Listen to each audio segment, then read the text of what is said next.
What's up, guys? I've been making some progress recently on my Barcade unit, so I thought I'd update you. I downloaded this from the internet to give me ideas. It wasn't to scale and it isn't the size that I actually needed, so I changed it to this. As you can see, I made it extra wide. I changed the front cutaway and I made it deeper. The reason I made it deeper is because I'm using a full-size PC as opposed to a micro PC and a point machine, which you'd normally use in a Barcade. The screen cutaway has been changed as follows, so it's to suit my widescreen monitor now. I have basically made the hole just to suit the screen as opposed to the full monitor. So I'll be setting the screen to always on or store mode so that I don't need the remote every time I turn it on.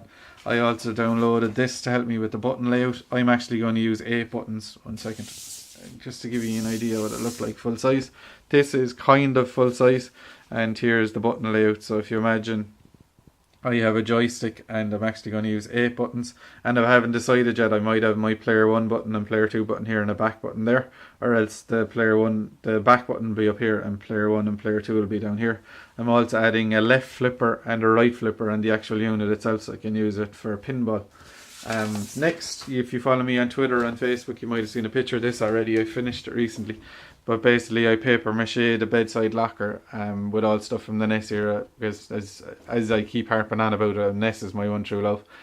So this is like stuff that I found on the internet that I printed out, like patents from the original Nintendo. I photocopied Nintendo Fun Club News. I have a Mario 3 script that I photocopied that's signed and notarized by the cast. This is like a brochure and stuff that store owners would have got sent out to them so that they could order stuff at the store. And then other than that, it's just stuff from the NES era and stuff. I even have stuff the Nintendo Now You're Knitting with Power, just stuff that kind of stands out from the NES era and stuff. Some of it's kind of funny, some of it isn't. It's just stuff to kind of, I think it looks pretty cool. This isn't just for storage, which I'm very short of. But hopefully the size of this, I calculated the size of the measurements that I changed and actually got the unit built for the Barcade itself. It's just to make it sit so that it's actually the size of a real arcade machine, hopefully. I will insert 2 pictures of that before I actually boot up the machine, but I just wanted to give you an update, so bear with me. I'll show you some pictures while I'm booting up the machine and show you what I've done so far. I have some cool systems on it. I haven't got it fully up to date yet. There'll be more added, so I'll give you more updates as I go. So yeah, Frankenstein's monster is still sitting here in all his glory, gathering dust, so I just really wanted to kind of go forward with it and get it sorted out.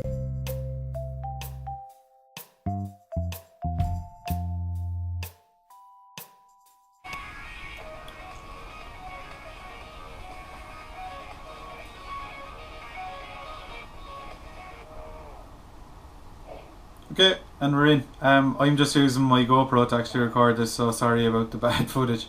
As you can see, I've changed the actual load up screen, or the intro screen as it's called, for Hyperspin, and I've added a few systems, so I'll just cycle through quickly and show you what you have. So I have another arcade emulator.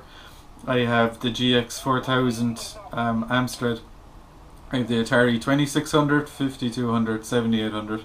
I have the Atari Jaguar. I have the Atari Lynx. I have Capcom. The arcade system, basically there was 3 of them. I have the ColecoVision, I have Commodore 64, I have Future Pinball, which is really cool. I actually got into doing this. Some of this needs to be edited yet, I'll show you now. I still need, as you can see back this way, I still need to add icons and stuff. This is actually downloadable for free, not for free, but through a system that Hyperspin and the EMU Movies has. I might show you someday how to do that when I'm actually doing it. But yeah, as you can see, I have all the icons for some of them because they're actually named correctly. I need to go back and go on to, they have a thing called Hypersync, and use that to download the movies and download the icons properly, which I still have to do. There's a Grand Theft Auto pack, which is PS2. I haven't put more PS2 games on yet. I'm going to do that at the end maybe. I have arcade classics, so there's over 3,000 arcade games on here. MSX2. All of these so far have been complete ROM sets. PC Engine complete ROM set, Super Graphics complete ROM set, Neo Geo Pocket Color complete ROM set, N64 complete ROM set, 64DD complete ROM set, NES complete ROM set. I have all of the family computer games that are different from the Nintendo games on there now. I've all the Famicom Disk System units. I love that video, it's amazing. I have all the Virtual Boy games on it. I have all the Game Boy, Game Boy Advance, Game Boy Color games. I have nearly all the Nintendo GameCube games on it. There's a two that are kind of giving me a bit of funny kind of. They're just not allowing me to put them on properly. I have all the 3DO games on it, bar 2. I need to fix that. I don't have all the Dreamcast games on it. I just have a couple. Again, I'm going to add more at the end if I need to. I have all the Game Gear, all the Mega Drive, all the Master System, all the 32X. I have all of the System 18 games. This was a Sega arcade board. I have all the Naomi games on it. I have the Hikaru games on it. I have all of the M2 games. I have a selection of PlayStation games. Again, I might add more at the end. I have all PSP games. I have all the PSP mini games. I have all Super Nintendo. I have all BSX, which was the Satellaview. I have all Vectrex games. I have all of the Sufami Turbo, which is another Super Nintendo kind of add-on. And I have Triforce. This thing is one that I'm actually really proud of. I managed to get this working recently as part of Dolphin. So it has F-Zero, it has Mario Kart 2, and it has Mario Kart 1, the arcade games, which is really pretty good. I also have WonderSwan Color on it, and I have Zinc. So yeah, this is pretty much my layout so far. I have all of these systems on it. Not all of them are complete. I've told you the ones that are complete. I'm really proud of the layout so far, and as you can see, it's not 100% in alphabetical order, which I'm going to change before I actually finish as well. I'm putting them in as basically the system names them. It's kind of tricky until you actually get the hang of it, but Hyperspin, for all people's kind of bad press about it, is actually pretty cool. It has some pretty really nice layout ideas. It has some easy kind of things to change in it and stuff, and if you're willing to give it some time, you'll end up with like a really nice system. I'm happy with my system. I'm really happy. At the moment I only have keyboard controls. Let me show you. Just put up pinball. As you can see, the way it kind of goes into it is just an OE. As I mentioned already, I haven't put the videos or the icons for all of them, but I'll change that soon. So what it does when you load it, first of all it'll boot up into the emulator itself, and then it'll switch to widescreen. And I'm going to have to go in actually in the emulator itself.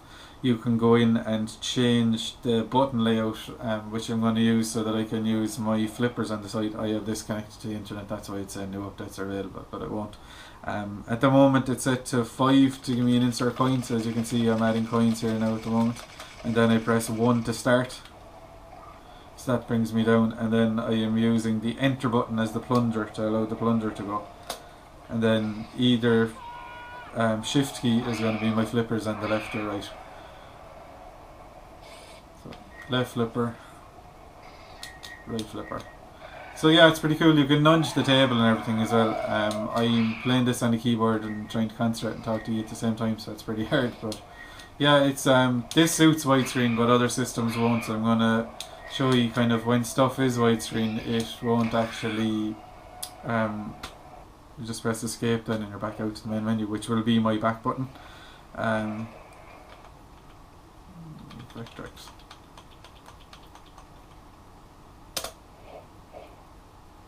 So as you can see, when you're inside in Vectrex, you can actually, again, I haven't done the images of this yet. But really quick, go back to Aliens from Stand Gist. What's it called? Armor attack.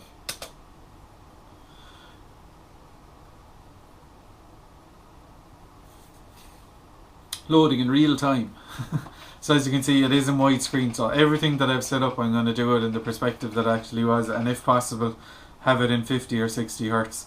Again, this will only load when you press particular buttons, so I'm going to have to set up a button sequence, but basically I'm using the keyboard. I'm using R and E for one, and then I'm using these, and then your normal cursor keys are using to control it. But yeah, everything is set up kind of, it's so far anyway in a keyboard friendly way, so I'm actually going to have to go in and do it in another way. Again, the Triforce is probably in my own opinion, the Triforce is probably the best thing that I've set up. It's the closest thing to kind of more recent arcade. I'll show you some of the main stuff again in a second, but again, everything when it boots in, it goes into the emulator first, and then it puts it to whatever screen resolution you want. So here I have it again set up in widescreen. As you can see, it boots up. For the button layout for this, I haven't gone near it yet because I've heard people having problems. I have 3 systems set up on this. I've heard you can add Virtual Soccer 4 as well, so I plan on doing that eventually. But the fact that I've actually got it to work, and the fact that I've actually got it up on the system and kind of playing and stuff, for me anyway, is pretty cool so far. I will go back into... 1 second. I am going to scroll back to their arcade classics. This is pretty much MAME. So I have all this set up. So it basically goes back to the last game you're going through. So I was cycling through everything. As you can see down here, it still says the name of the ROM. So that's something that I need to take out as well for all of them. But yeah, it's like, it's a beast of a system. And as I said, I have thousands of ROMs. So to skip through these, you basically use Q to go back to the previous letter, or W to go forward to the next letter. I'll try and find the game.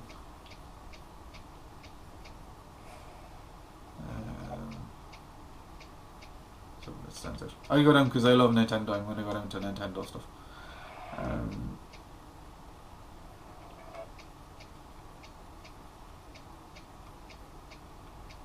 This is taking longer than I had intended. And I've skipped past what I was going to do too. I'll just randomly pick a game. As you can see, they all have like intro, and then you click into it, it loads up MAME, and again it only uses the size of the actual that it would have originally used. So some of them are limited, but I mean, you're playing the game anyway, you're going to be playing it in you're going to be concentrating on the game, you won't actually be paying attention to it. So just you get in and you can use your controls to kind of go through it. Again, I'm only using the keyboard controls at the moment, but it's like it's a nifty system, and it's like the layout, and it's MAME, and I can't concentrate when I'm trying to talk to you. But everything as it is in the arcade, I have everything set up to the proper resolution, apart admittedly, and I'll show it to you if you'd like, from the Game Boy, which looks shocking, which I'm going to have to change. When you load a Game Boy game, it actually comes up full screen at the moment, which looks terrible. So I'm going to have to change that and actually make that the proper size, so it'll only be taking up its 4:3 ratio. So that's pretty much my arcade build so far. I am really happy with the layout at the moment. As you can see, I'm far from finished. I still have images and videos to put onto it. I'm actually working on putting on a couple of extra systems as well. I'm going to put on a couple of CD based systems, and if I can, I might add a few other games from kind of more obscure stuff that I haven't played before, and now I'll actually have time. And again, the main aim of this is a 2-player cab, and going forward would be to kind of do stuff with my kids and just kind of get into them. The twins are starting to kind of get more and more interested in the build as I go, and one of them has actually said, when am I going to finish his arcade machine? So yeah, I'm pretty happy with it, and thank you for watching. This is just, like I said already, it was just a quick update to show you how I'm getting on. So bye.